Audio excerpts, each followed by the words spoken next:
नमस्कार मित्रों, आज हम बात करने वाले हैं मोदी जी के उन 7 मंत्रों के बारे में जिन्होंने 11 मई 2026 को तेलंगाना की एक रैली में जनता से अपील की थी। हमारे देश के प्रधानमंत्री मोदी जी ने जनता से कहा कि अगले 1 साल तक सोना नहीं खरीदें, उर्वरक पेस्टिसाइड्स का यूज कम करें, किसानों को कहा, और आम जनता से अपील की पेट्रोल डीजल वगैरह का यूज आप कम करें, हो सके तो पब्लिक ट्रांसपोर्ट से यात्राएँ करें, और ज़्यादा ही मजबूरी हो तो कारपूलिंग का कॉन्सेप्ट है वो अपनाएं। इसके अलावा मोदी जी ने ये भी अपील की वर्क फ्रॉम होम को ज़्यादा से ज़्यादा अपनाएं, एजुकेशन ऑनलाइन हो जाए। ये सारी बातें मोदी जी ने की है क्योंकि ईरान अमेरिका जो वार चल रहा था, इसके बाद में जो साउथ एशिया की टोटल इकोनॉमी है वो क्राइसिस से गुजर रही है, जिसमें भारत भी शामिल है।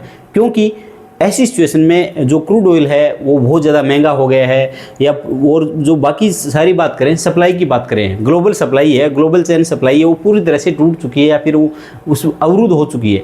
ऐसी सिचुएशन में भारत की इकोनॉमी में भी असर पड़ेगा। हालांकि सरकार ने इतने दिन, लगभग 60-70 दिन तो जैसे तैसे करके पेट्रोल डीजल की जो कीमतें हैं या फिर और चीज़ें हैं उनको कंट्रोल में रखा। अब वो चाहे इलेक्शन कह लीजिए या सरकार का मैनेजमेंट कह लीजिए, कोई भी वजह हुई होगी, लेकिन अब वो चीज़ ज़्यादा दिन तक रख नहीं सकती है क्योंकि क्योंकि न्यूज़ ये है कि अपनी जो ऑयल कंपनियां हैं, तेल कंपनियां हैं, वो प्रतिदिन 1000 करोड़ के नुकसान में चल रही है। तो सीधी सी बात पड़ी है, कोई भी व्यापारी नुकसान में चल के आपको कितने दिन दे पाएगा? नहीं दे पाएगा। सरकार भी इतना क्या कर पाएगी?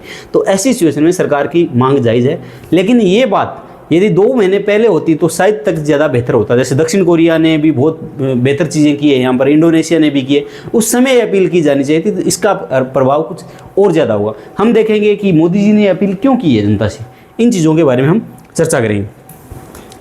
सबसे पहले बात करें, अमेरिका ईरान युद्ध के बाद वैश्विक तेल की कीमतें 44% बढ़ के $103 प्रति बैरल हो गई है। भारत के आयात बिल पर भारी दबाव देखते हुए प्रधानमंत्री मोदी ने 11 मई 2026 को तेलंगाना की एक रैली में देश से 7 बड़ी अपीलें की।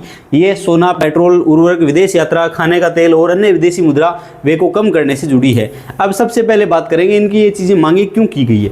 तो अमेरिका ईरान युद्ध हुआ था और उसके बाद में भारत का जो क्रूड ऑयल का जो बिल था वो तुरंत ही 42% तक है बढ़ चुका है। इसके अलावा स्ट्रेट ऑफ हॉर्मुज में तनाव है, ओपेक उत्पादन में कटौती की भी आशंका है। ओपेक जो ऑयल प्रोड्यूसिंग कंपनी है उनका ये संगठन है, ये ऐसा भी बोल रहा है। और इससे क्या हो रहा है, रुपया तो दवा अपना कमज़ोर हो रही है। आज जो मैं वीडियो रिकॉर्ड कर रहा हूँ इस समय, आज 12 मई को अपना जो रुपया है वो डॉलर के मुकाबले अधिकतम नीचे लुढ़क गए हैं, 95.50 पैसे हो गए हैं। तो अब देख लो कितनी बुरी गिरावट आ रही है।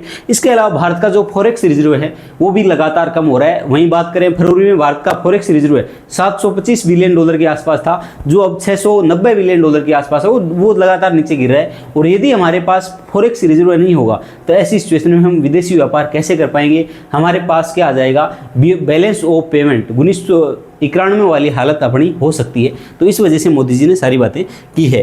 तो अब बात करते हैं, देख लो ये पूरा ऑयल वाला ये बता रखा है गोल्ड इंपोर्ट का। अब बात करें, पीएम मोदी ने क्या कहा, अवॉइड गोल्ड परचेज, सोना नहीं खरीदें। देश हित में हमें तय करना होगा कि साल भर घर में कोई भी फंक्शन हो, हम सोना नहीं खरीदेंगे। सबसे पहले बात तो भारत अपनी ज़रूरत का 99% सोना है वो इंपोर्ट करता है। और ऐसी सिचुएशन में जो भारत से इंपोर्ट करता है और भारत से इंपोर्ट करता है तो भारत की जनता को देश में मिल जाता है, लेकिन सरकार को या आरबीआई को कहाँ से लेके आना पड़ता है? विदेश से लेके आना पड़ता है। ऐसी सिचुएशन में हम तो रुपये में पे करते हैं, लेकिन सरकार को क्या डॉलर में पे करना पड़ता है, तो हमारी डॉलर तो जाएगी और हमारा जो फॉरेक्स रिजर्व भंडार है वो धीरे धीरे कम होगा। भारत एक एक्सपोर्ट कंट्री नहीं है, भारत एक इंपोर्ट कंट्री है। ज़्यादा से ज़्यादा हम इंपोर्ट करते हैं हर चीज़ों को, यहाँ पर प्रोडक्शन हब नहीं बना पाए। काश ये बात मोदी जी ने 2014 में ठीक से की होती तो शायद आज चीज़ें और ज़्यादा बेहतर होती। Make in India, made in India अभियान चले और उनके ऊपर ठीक से काम होता तो शायद भारत का आज कुछ अलग ही होता। क्योंकि भारत की जो कल्चर है, भारत के में जो आप बोल सकते हो पॉसिबिलिटी है, संभावनाएं हैं, वो दुनिया के बाकी सभी देशों से बहुत शानदार है। एक बात ये, ऐसा क्यों कहा? भारत अपनी ज़रूरत का 99% सोना है विदेशों से खरीदता है। 2025-26 में सोने का इंपोर्ट बिल है वो 6.4 लाख करोड़ रुपया, जो कि कुल इंपोर्ट बिल का 9% खर्चा है। मतलब हम जितना इंपोर्ट करते हैं उसमें खर्च करते हैं, उनमें 9% तो केवल सोने में ही इंपोर्ट करते हैं हम। कमज़ोर रुपये और महंगे डॉलर के दौर में सोने की बड़ी खरीद सीधे विदेशी मुद्रा भंडार को प्रभावित करती है। और मिडिल ईस्ट के संकट के बाद डॉलर और मजबूत हुआ है। और डॉलर कितना हो गया दोस्तों? डॉलर लगभग 95.5 रुपये हो गया है। अगर भारतीय एक बार सोना नहीं खरीदे तो 6+ लाख करोड़ की बचत हो सकती है, और इससे हमारा फॉरेक्स रिजर्व है वो नीचे लुढ़कने में सहायता अपने को मिल सकती है, अर्थात नीचे नहीं लुढ़केगा वो। इसके अलावा मोदी जी ने दूसरी अपील क्या की है, पेट्रोल डीजल कम करें। अब एक सोने वाली बात करें तो फिर भारतीय परिवारों में कौन, अब फिलहाल की बात करें तो सोना खरीद कौन रहा है। आम आदमी इतना महंगा होने के बाद में सोना खरीदने की संभावनाओं से एकदम बुरी तरह से बाहर है।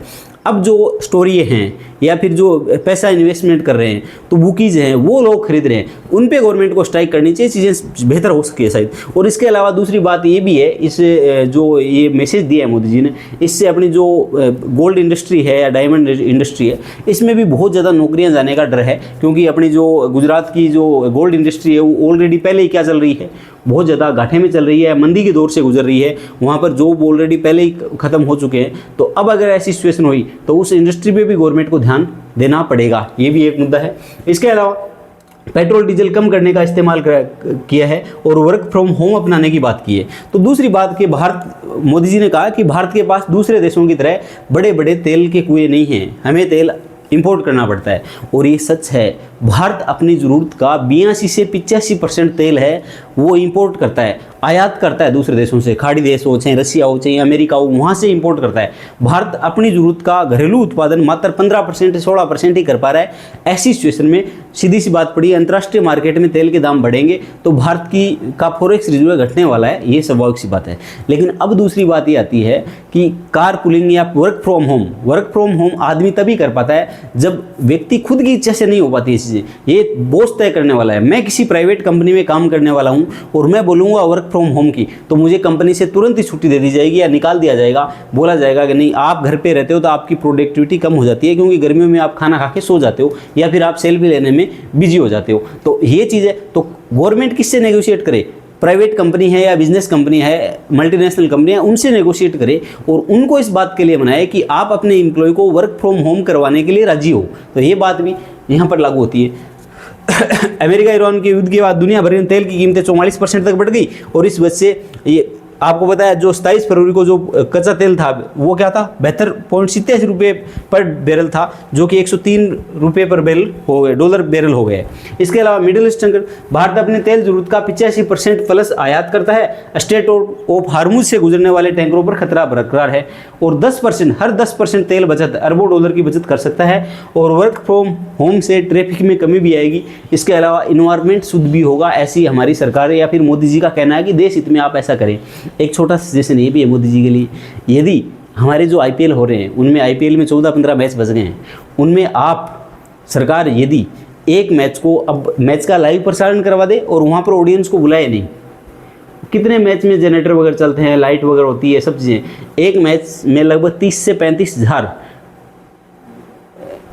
हज़ार लीटर है वो पेट्रोल बचाया जा सकता है। और 14-15 मैच बच गए हैं, उसमें 3 से 4 लाख लीटर पेट्रोल बचाया जा सकता है, डीजल बचाया जा सकता है। सरकार ऐसे कर सकती है, छोटे छोटे केस से भी ऐसा हो सकता है और प्रत्येक व्यक्ति को ये तो करना ही चाहिए। ये पब्लिक हो सके पब्लिक ट्रांसपोर्ट में। यहाँ पर दूसरा सवाल ये भी उठता है कि महिलाएं अगर कई बार कार से जा रही है तो वो एक दूसरा रीज़न भी होता है उनका कि सिक्योरिटी इश्यू भी होता है, क्योंकि आपको पता है पब्लिक ट्रांसपोर्ट में रात बिरात को कहीं जाते हैं तो उसमें क्या है, ये गुंडे मवाली टाइप के लोग हैं वो ज़्यादा नुकसान तो कर देते हैं। तो ये बात भी यहाँ पर उठता है, तो गवर्नमेंट को इस ओर भी ध्यान देना चाहिए कि पब्लिक ट्रांसपोर्ट इस लायक तो बनाए कि वो और इजी वे में क्या कर सके, पब्लिक ट्रांसपोर्ट में यात्रा कर सके बिना किसी भय के, ये बात है। इसके अलावा गवर्नमेंट ने कहा रासायनिक उर्वरक कम करें, प्राकृतिक खेती को अपनाएं।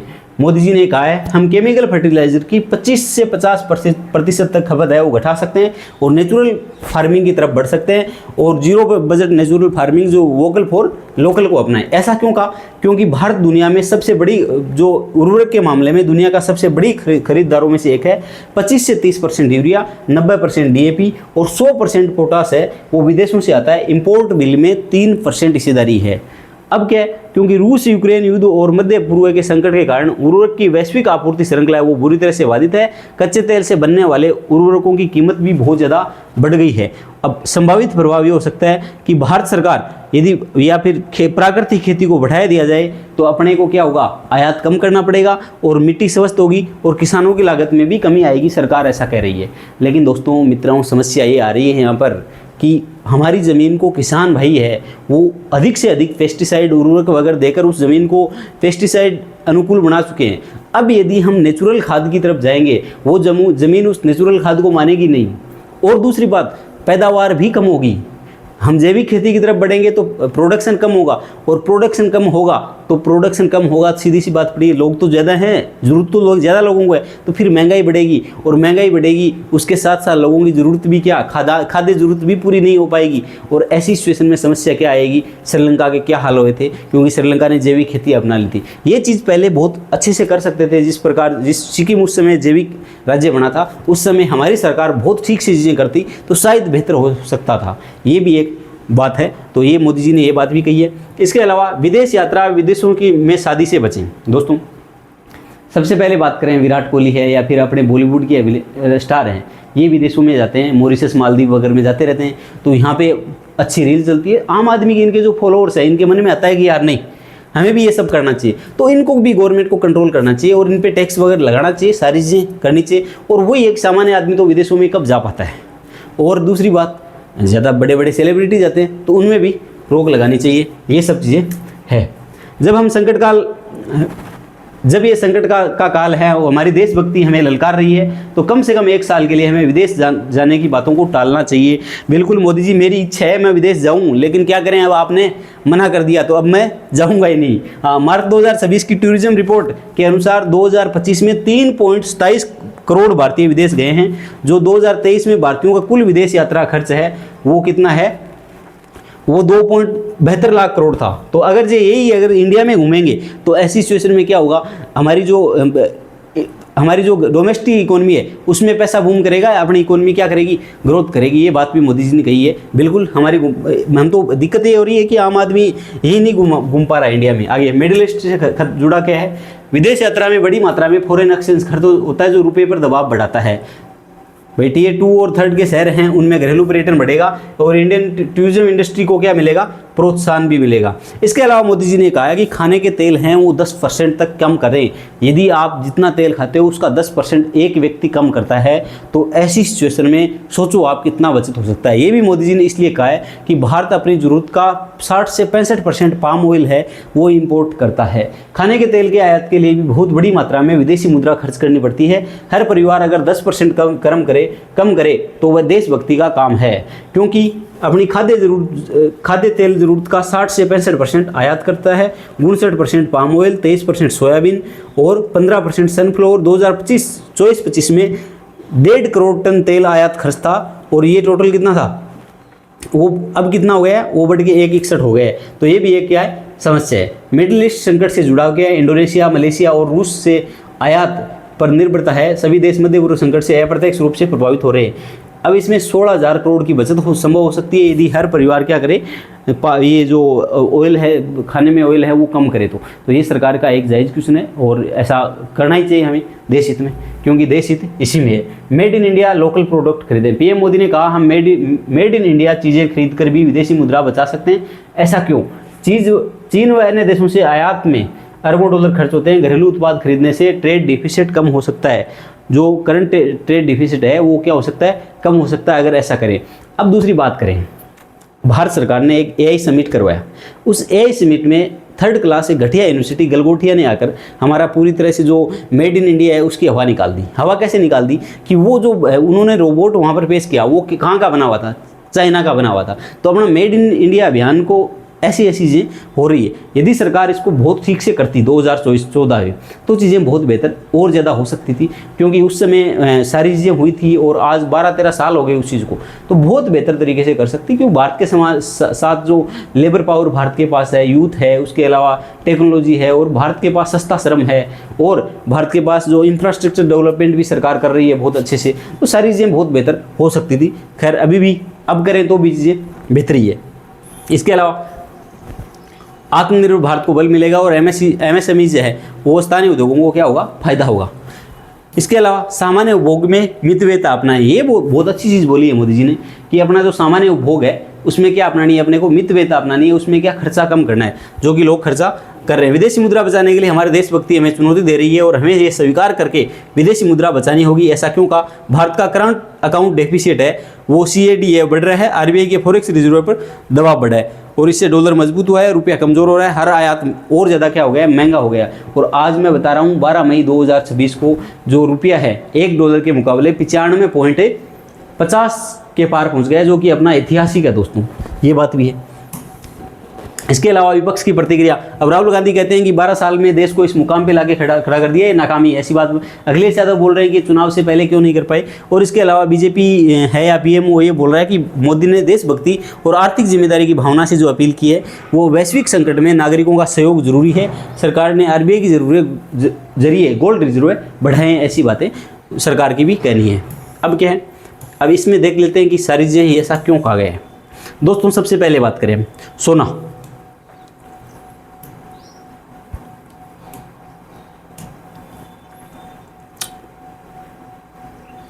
सोने की बात करें, 99% सोना आयात करते हैं, जिसमें पूरा 2025-26 के अनुसार 6.4 लाख करोड़ हमारा क्या है, ये इंपोर्ट बिल बनता है, जो कि UAE, स्विट्जरलैंड, दक्षिण अफ्रीका से हम सोना खरीदते हैं। कच्चा तेल 85% प्लस आयात करते हैं हम, 15% अपना घरेलू प्रोडक्शन कर पाते हैं ज़रूरत का। इसके अलावा वर्तमान मई में $103 प्रति बैरल क्रूड ऑयल पहुँच गया है, जो कि फरवरी में 27 फरवरी कितना था, 72